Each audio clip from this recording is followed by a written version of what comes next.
Update. My husband fell in love with another woman and wants to try polyamory. Original post. Hi, I, 33 female, have been married to my husband, 34 male, for 4 years, and we've been together for 12.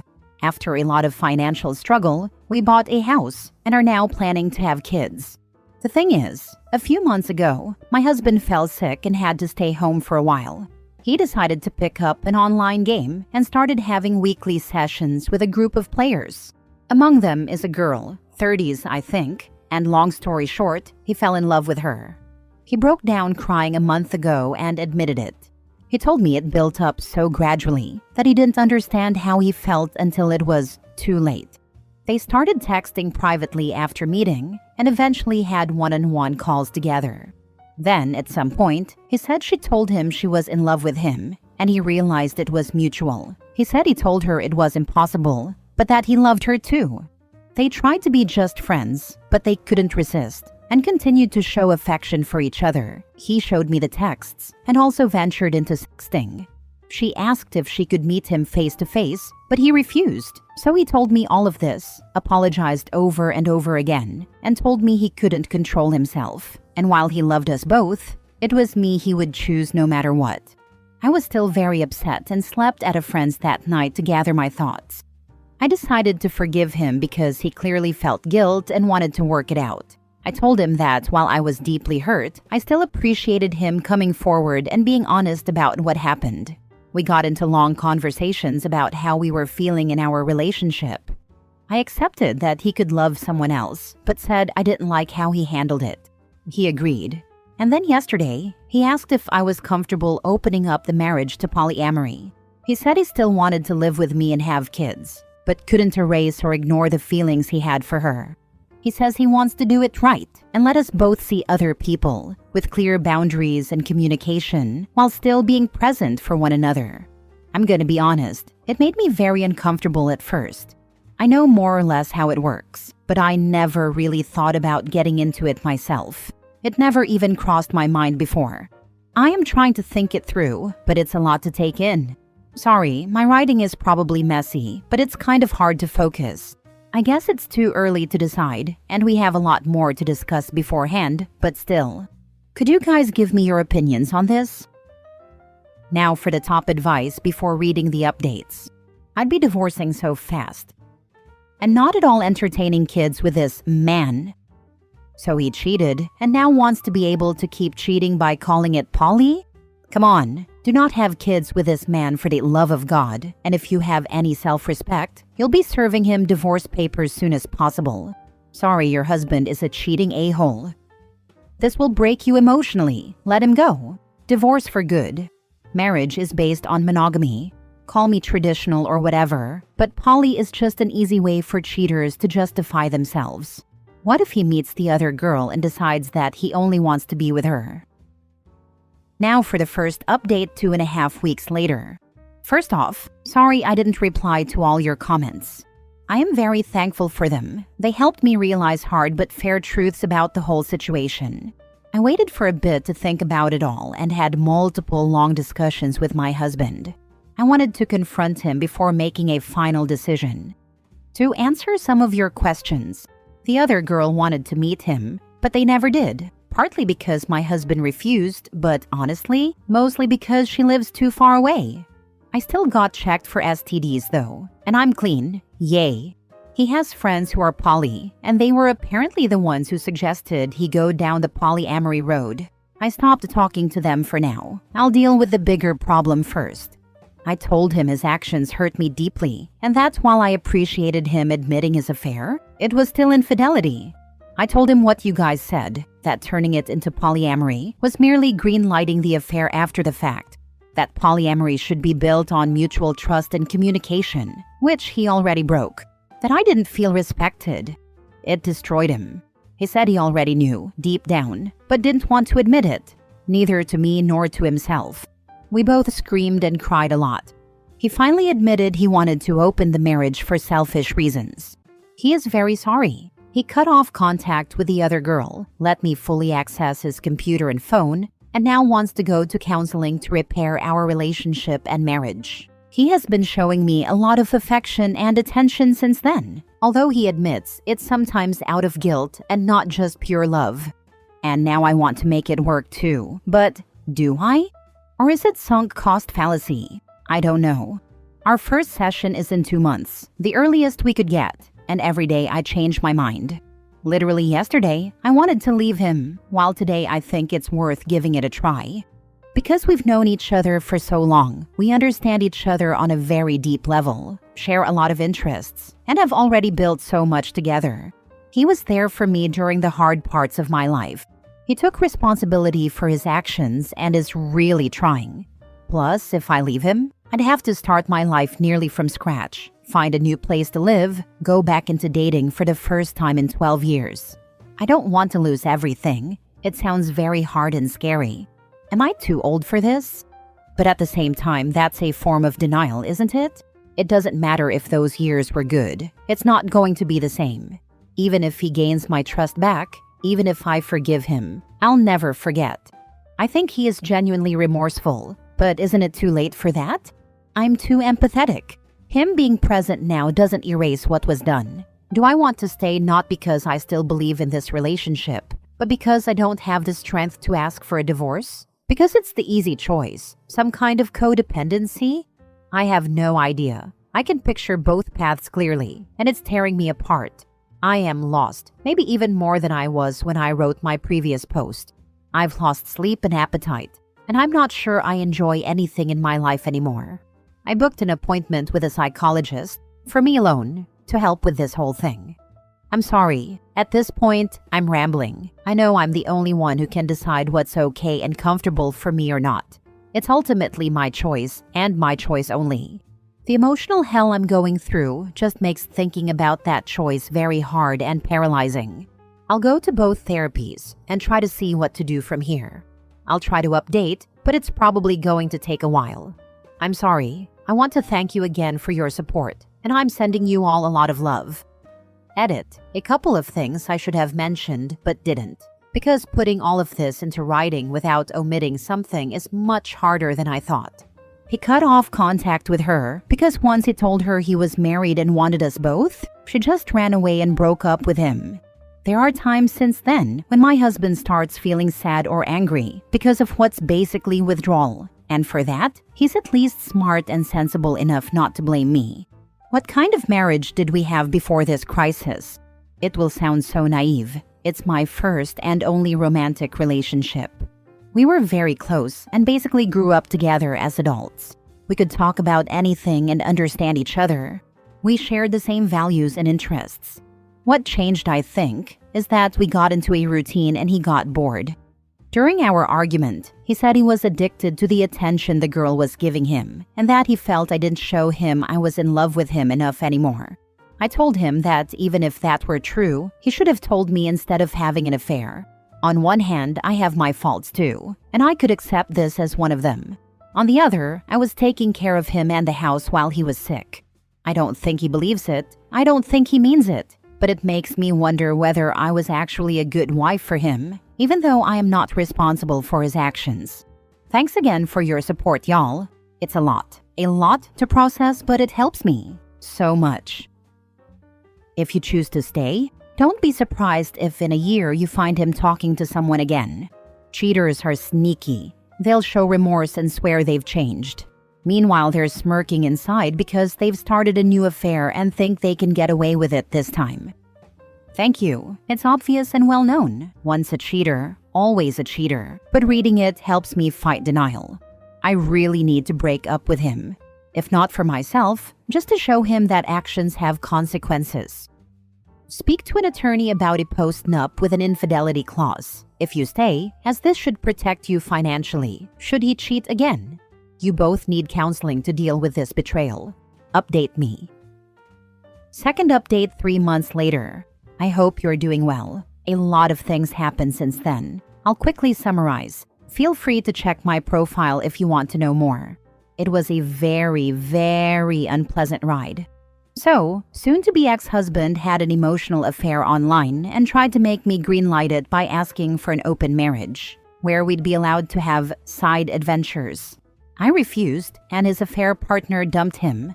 He begged me to try to reconcile with him, to which I agreed while I was actually trying to prepare my exit.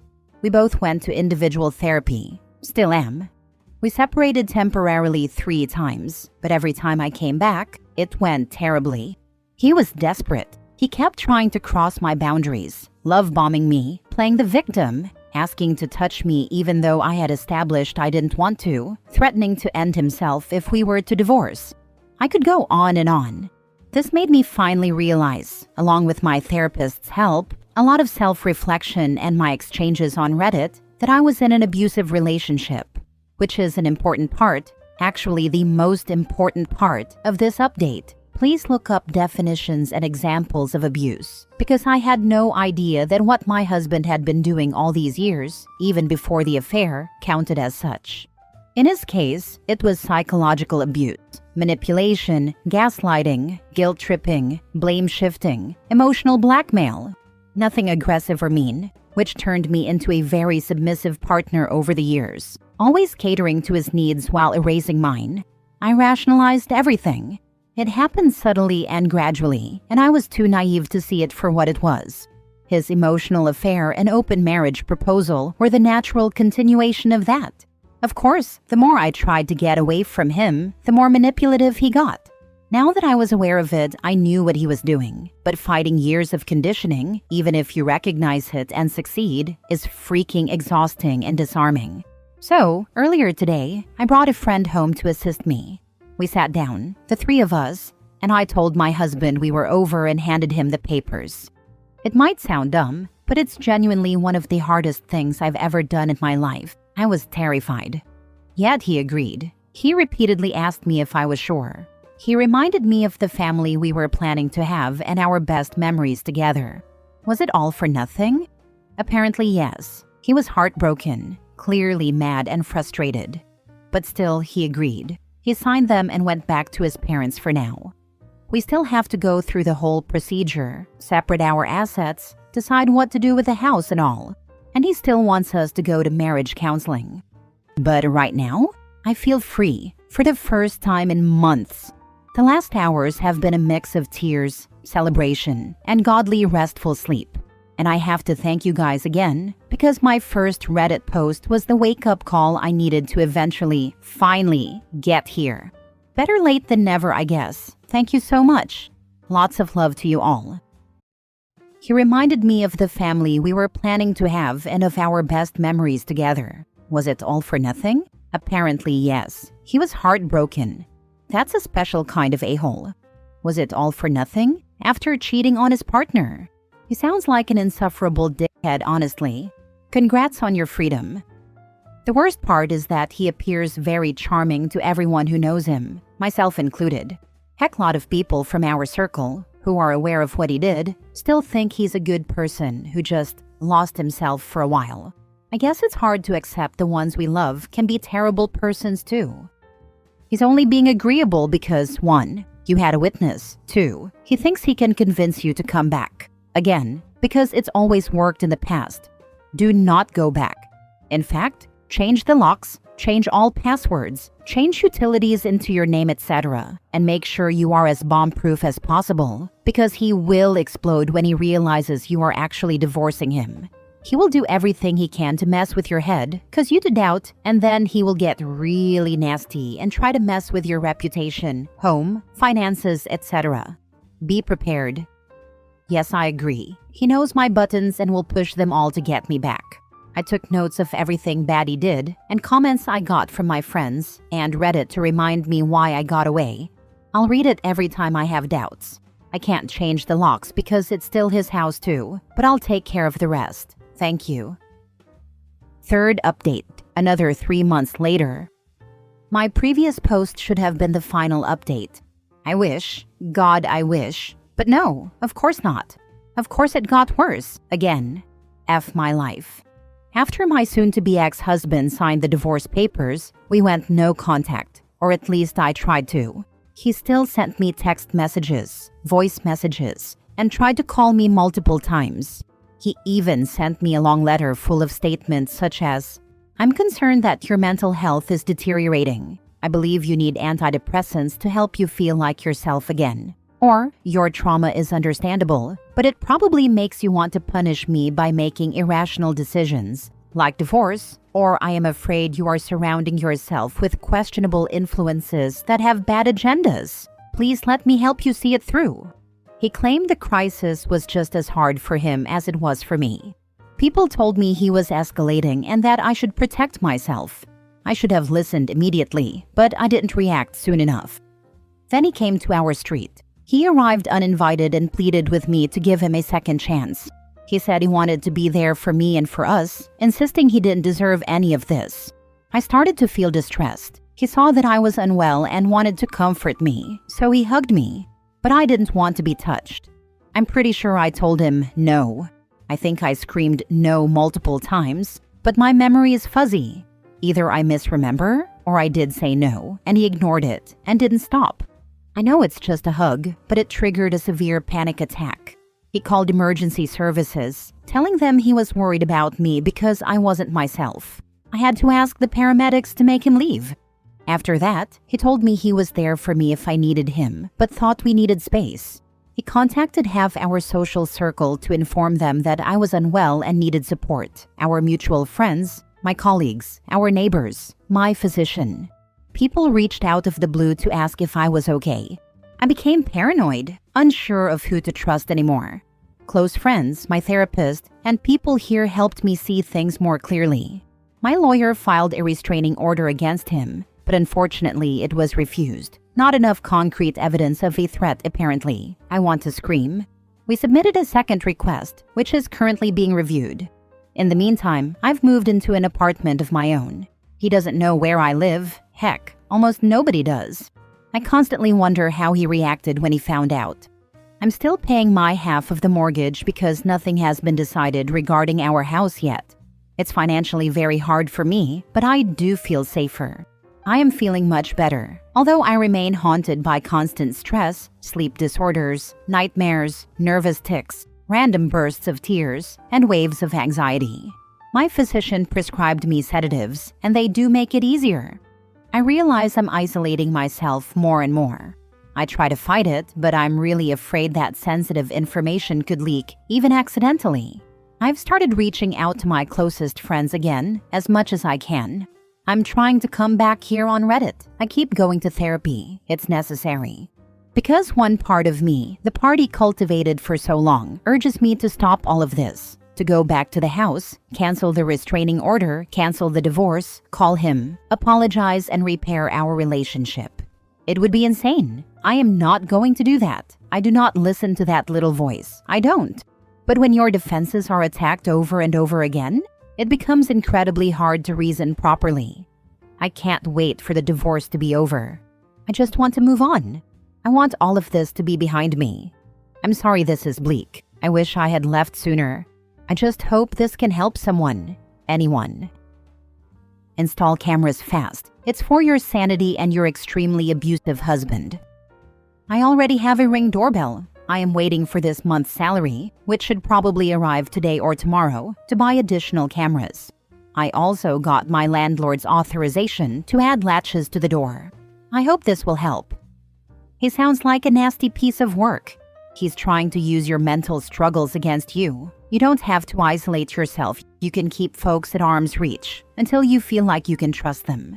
Definitely get some cameras for your place. Not just for your crazy ex, but for other weirdos as well.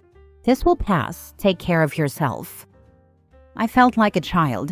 It was so humiliating to find out everyone around me already knew about the panic attack before I even had a chance to tell people myself. Or just choosing to tell them or not. He kept saying he was there for me and wanted to save me, but he never asked me if I wanted his help. Last update, April 7th, 2025, 5.5 months later. Hey everyone, I know it's been a while since I last posted, and I appreciate your patience. I am okay. I was waiting for the storm to pass, but also wanted to take some time to gather my thoughts and reflect on everything before posting again. First off, I'm relieved to say that a restraining order was finally granted. Shortly after, my ex-husband sent me a long apology/love letter text asking me to take care of myself. I haven't heard from him since then. The divorce was recently finalized and the house has been sold. It was draining. Saying it was a roller coaster of emotions would be an understatement. I have to thank my lawyer for carrying it through to the end. Starting over is overwhelming. I often find myself asking a lot of questions. What if I had spoken up sooner? What if I had recognized the signs earlier? What if I had been more assertive and expressed my boundaries better? What if I had communicated more effectively? What if I let myself get caught in the pain and overreacted? I think I failed miserably and made many mistakes over the past year. I'm still working on forgiving myself for those what ifs. I feel bad for the pain I caused my ex-husband and others. There is shame, guilt, and self-hatred for sure. I know I can't change the past. I can only learn from it. Therapy still helps, more than ever now that the situation is stable.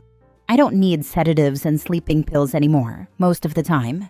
I still have plenty of bad days where memories, flashbacks, dissociative episodes, and nightmares paralyze me, but I'm learning to cope with them and identify their triggers better. My new apartment has become a safe haven for me. It's comforting to wake up in a space that truly feels like mine, not a house filled with reminders of the past or a mere survival space. I've finally found the energy to decorate it with little touches that reflect who I am, and it feels so good to embrace that, to have a place I can call home. I recently turned 34. It could have been a miserable birthday, but it was not. It felt more like the mark of a new beginning. I am proud to say I'm taking evening classes, slowly making some new friends and reconnecting with old ones. The laughter and joy they bring into my life is something I didn't think was possible anymore. I still struggle with trust in relationships, though. I am very careful around people. I'm still haunted by the traumas, and I never ever want to go through something like this again. I fear being manipulated and worry that people might realize I'm broken, damaged goods. I have moments of doubt, anxiety, and sadness, but I'm learning to accept those feelings instead of pushing them away. I understand it's okay to feel lost sometimes. It's part of the healing process. I carry my scars with me, and I know that while they will never disappear, they will still fade with time. I'm excited for what's to come as I slowly build a new life, one filled with hope and possibilities. I am not there yet, but I know I deserve happiness. We all do. For now, I think it's best for me to do what I was already doing. Step back from posting. This will be my last update. It has been 1 year since I joined Reddit, and I am now ready to move forward and focus on my journey without constantly revisiting the pain. I have plans to travel, explore new hobbies, and meet new people. I want to rediscover who I am outside of my marriage. Thank you all for your incredible support throughout this. Your kind words and encouragement have meant the world to me. I hope this can help anyone else going through something similar. It's tough, it takes time, and there are going to be difficult days. Healing is not linear, but it will get better. Eventually, I'll be okay, and I hope you all will be too. Much love to you all. These kinds of abusers are always scarier, in my opinion, when I read about them. How they undermine people's perspectives and everyone around them. I'm glad OP is safe and doing better. When I accused my ex of being abusive after we had split up under very similar circumstances, he said, "How can I be abusive? I never hit you."